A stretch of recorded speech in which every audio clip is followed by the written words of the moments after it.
Okay, I had the idea to show you how to make a keychain with using the letters tools, and I really like how this one turned out, so I'm going to show you how I made this. So first, going back to the beginning, when you're in the dashboard, I want you to click on Create New Design.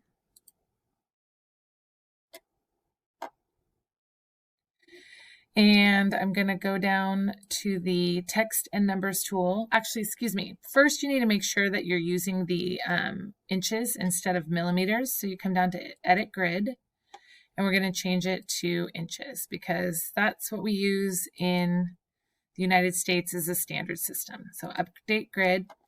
And then where it says Snap Grid, it allows me to move things in smaller increments if I change it down to a smaller number. So I'm going to go down to 1/64.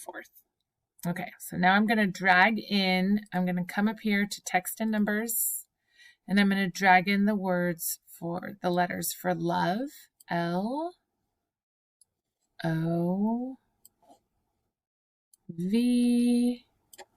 You could do your name, you could do anything you want, but I thought a keychain that says love would be fun. Now, in order to line these up, you have a couple different options. You could just select all of them and go to the Align tool and make them all line up. Oops, I did not mean to do that. Make them all line up along the bottom. There we go. Okay, so they're all even. And then you could drag them, you know, over there. I'd have to realign them. The other option is to kind of stagger them, is kind of fun. So you can kind of make one go up and one go down. Sometimes when you click the top, it's still kind of, it's sometimes hard to see, like, oh, is that really overlapping or not? I'm not sure. If you click this button here, it switches to a flat or orthographic view. And then I can see that, like, oh, my E and my V aren't even touching. There's a little gap there. Whereas when I saw it here, it looked like maybe they could be touching. So that's a good idea to make sure things look good. So maybe, I don't know, in the last one, I had them all straight. Maybe on this one, I'll make them kind of staggered a little bit and see how that looks. So I'll do it like this. Okay. And then I want to join them all together. So it's a single object, and I'm going to click join.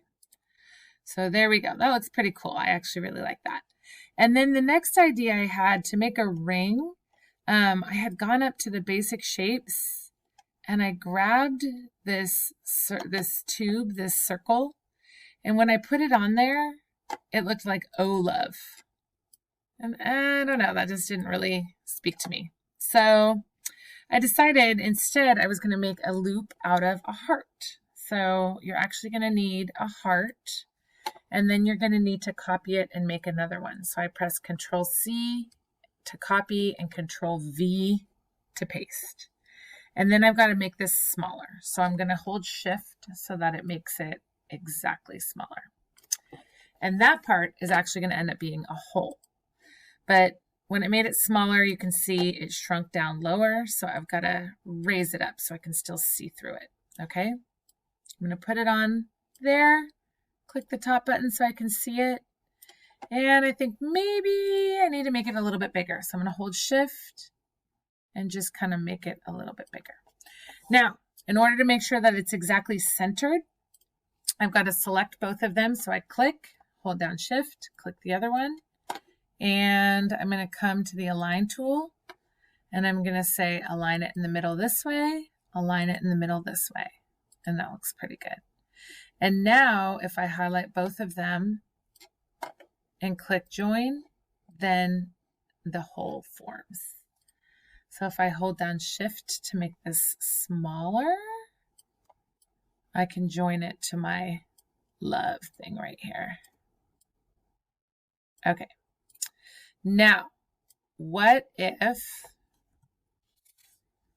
you do this and you can see they're not the exact same height? A good idea, just in case this accidentally got moved up, is to click D to make sure it's exactly touching the work plane. And then you're going to click here, and I wanted it to be 0.2 inches high. That's a really good height. And I'm going to come over to this one and do the same thing. They're 0.157. I'm going to change it to 0.2. So now they're the same size. Okay. And now I'm going to join these together. So this is already selected. Click Shift, join the other one, and I'm going to join them together. So now I've got a single keychain, but when I click on it, click this corner button, it's just under 2 inches. And if you look at a ruler, you'll realize it's actually a pretty small keychain. So I think that I'm going to click on this button here and make it up to about 2.5. And then you can play around with this height right here. Maybe I want the height to be 1 inch. And then I don't like how those letters look now, so I'm going to click on that 1 and maybe take it down to 0.75. So 2.5 by 3/4, that's a pretty good size for my keychain. I actually really like how that turned out. Take a look at it from all sides. And you can mess around with the color if you want to. That's not going to matter. It's going to print in whatever color that I have loaded in the printer. So even if you make this pink, you can still print it in yellow or something like that. Don't forget to come up here and change the name. I want the color that you want it to be. So let's say I want to print it up in yellow.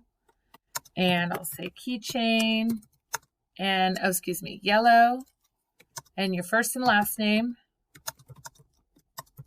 and then keychain, what it is. Okay? And then you need to go back and watch the other video to see how to export it.